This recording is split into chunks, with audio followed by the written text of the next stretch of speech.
In this lesson, we'll talk a little bit more about inserting meshes into our ZTools.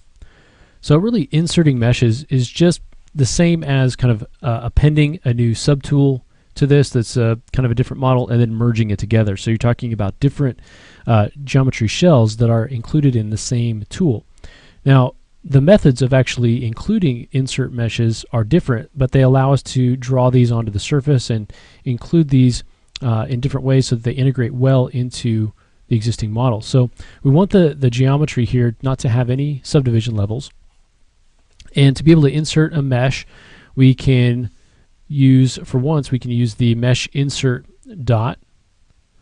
So right here, what we need to do is define the mesh that we actually want to insert. So under the brush, we'll go under modifiers for the mesh insert brush. And under mesh insert preview, we'll go ahead and select a mesh. So in this case, maybe we'll just select this polymesh star here. So now when we come in, as we draw this out onto the surface, it actually includes that in the subtool, and it's drawing it out right onto the surface. Now it's automatically masking, so it's leaving the inserted mesh unmasked, and it's masking everything else. So if we need to, we can come in and move it around before we actually integrate it. So much like we did with the Dynamesh, the difference is that when we unmask, we're not remeshing everything together. We're leaving it as a separate piece. So there's no sort of integration between these. It's just sitting on top of the surface as a separate piece.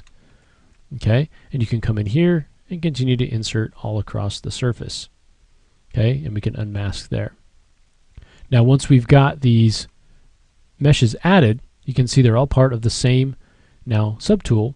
If you eventually want to separate these out, you can start to go in into split. And in this case, we've added the same mesh multiple times. As we talked about earlier, this is the star that we've added multiple times. So we could say, okay, I want to split to similar parts. Okay, if I split to similar parts, you can see it's smart enough to know that all these stars are the same. So I'm just going to split the stars out as their own subtool, and I'll leave this one alone. Okay, if I come in now with the mesh insert, and I add a couple of stars, and then I could go into the insert brush, and I can change this to ring. Start to add a few rings in here. Now, if we want to kind of separate this out, because again, this is part of the same subtool, instead of separating this out into similar parts, which would make 1, 2, 3 subtools, one with the stars, one with the rings, one with this. If we wanted to actually separate everything out on its own, we could say split to parts. And that'll actually create a subtool for each one of those insert meshes that's been added. Okay, so there are ways to separate things out once you've actually used the insert brush on those. We looked at the insert cylinder. You can also insert the cubes. A lot of these are good for using with Dynamesh. With Dynamesh, you need to have a solid object. Some of these other ones have open ends, which will allow you to use mesh replacement, which is kind of cool. I'm going to show you that real quick. So let's say that we've got a polygroup that we want to add right here. So I'll hit Control W with that mask. That'll create kind of a polygroup. So now with our insert H cylinder selected, I'll go ahead and draw it out from that particular polygroup. So something like that. And you can see if we look that there's no geometry on the back side. And so now when we Control drag and Control drag, it's not Dynameshing it, but it is connecting the two pieces together with a new polygroup. So we call that mesh replacement. That's kind of a cool thing that you can do with your insert brushes as well. You can kind of blend that together. But it's not the same as Dynamesh. It's not changing any of the other attributes here. Although you could take this and Dynamesh it now if you wanted to. And let's go ahead and turn off polyframe. There are also a number of ways that we can create curves. So we can insert curves like this. Okay, if you want to increase the size of that, you can change the draw size, and then you can modify the curve so it's sticking in, and we can kind of move that around. Great way to create some curve-based detail. Okay, we could also go into our stroke, and under curve we have these curve modifiers, so we can change the size. We can have it taper, or we can come in here and change how that taper happens. So we could flip that and have it tapered like this and create a little sort of tendril coming out here. We also have the ability to create curves that are snapped along the surface. There's a lot of different options here for creating surfaces here using some different insert techniques. We also have the ability to create insert multi-mesh brushes. So in that case, maybe I have a bunch of different pieces that I want to actually add. So here's Machine Parts by Joseph Drust, which includes a lot of different options. So if I just go ahead and start inserting, you can see I'm inserting this mesh, but if I hit M on the keyboard, I can go and select all these different pieces that are related. Okay, these sort of mechanical type pieces, and I can start inserting those. Okay, so really powerful way of working. You can really start to add a lot of detail very, very quickly.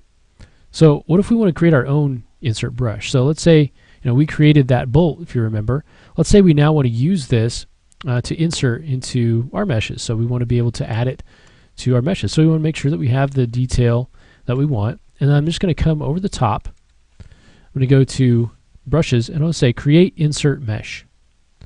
It's going to ask us, do we want to create a new insert mesh, or do we want to append it to an existing one? So we'll say new, and it's going to create a new brush for us. So now we go back into a sphere here. We can start to add our own little screws or bolts. Now you can see that these are sitting right on top of the surface. We can go into our brush and we can change some of those brush settings in here. For instance, we could change the depth and we could pull this down, and considering this is the surface, if we kind of pull that down, now it's penetrating in, versus if we kind of come in and add it up here, you can see now it's sitting above the surface. So depending on what you need, you can change that value and how it actually embeds into the surface that you're adding it to. Okay. Now keep in mind, you can use this with symmetry as well. So if I turn on symmetry, and let me actually get another sphere here, and we'll make it a polymesh. We turn on symmetry, and let's turn on radial symmetry. We can start to add these meshes symmetrically. So here we've got just a bunch of these bolts added around the surface. If we increase the number, we can get something really higher res. So we can come in here, start to add these bolts very, very quickly. Okay, and then you saw how we were able to come in and separate those out into their own subtool if we need to. Okay, so again, we're working with meshes that don't have subdivision levels.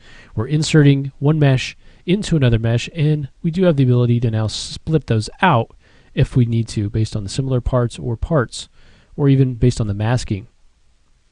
Okay, so really powerful way of working. There's a lot of insert mesh brushes that you can use, and you can also create your own, as we did with our bolt. Okay, we have a course on that goes into more depth on insert mesh brushes and creating your own brushes that flow along a curve, and also the multi-mesh brushes that we looked at, where you've got a number of different options that you can add. So make sure to check that out if you want to get more in depth in that topic. Okay, so the next thing that we'll talk about is remeshing. Kind of talk about the concept of remeshing, what that is, and how it can be used in ZBrush. So we'll tackle that topic in the next lesson.